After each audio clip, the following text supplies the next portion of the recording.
The fuel subsidy is gone. On May 29, 2023, President Bola Tinubu announced the end of Nigeria's petrol subsidy regime. The decision immediately pushed pump prices higher, with consequences that spread across the economy. For consumers, the impact was immediate. Transport fares rose, businesses faced higher operating costs, and moving food from farms to markets became more expensive.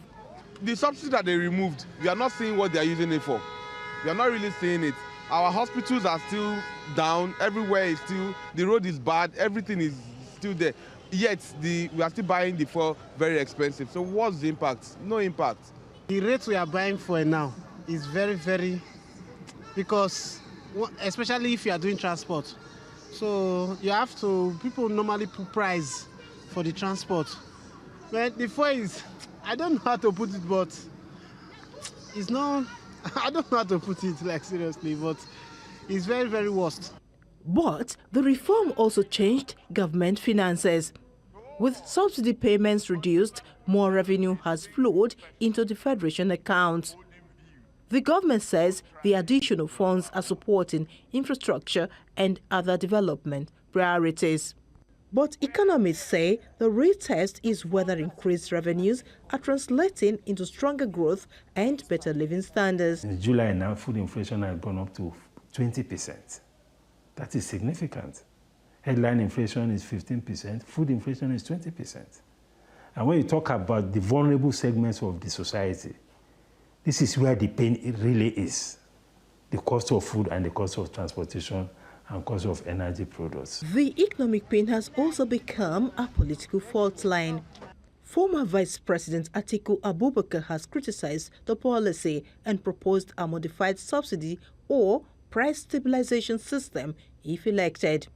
The Tinubu administration argues that returning to the old system will recreate the fiscal burden and market distortions that prompted its removal. Some data put consumption in the month of January this year at 60.2 million liters per day.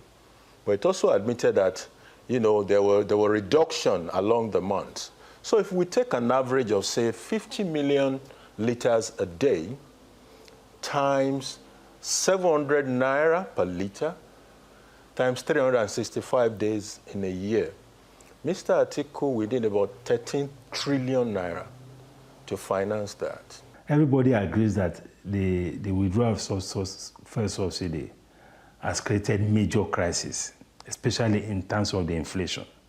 Cost of transportation, cost of production, quite a number of costs went up. There's no doubt about that.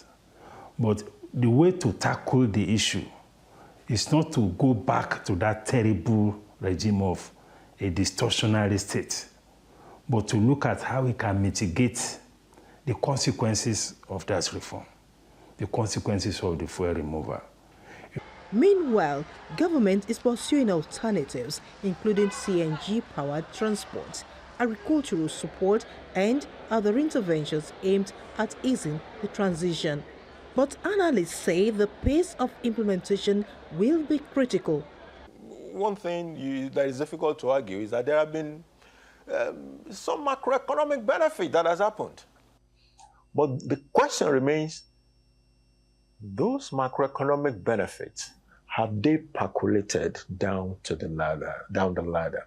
And the truth is that they have not significantly done so. For Nigerians, the question is whether the money freed by subsidy removal can translate into lower cost, better public services, and more jobs. We hear say the subsidy, she removed the subsidy, but the thing is not like, you know, as in remove the subsidy, things supposed to calm down.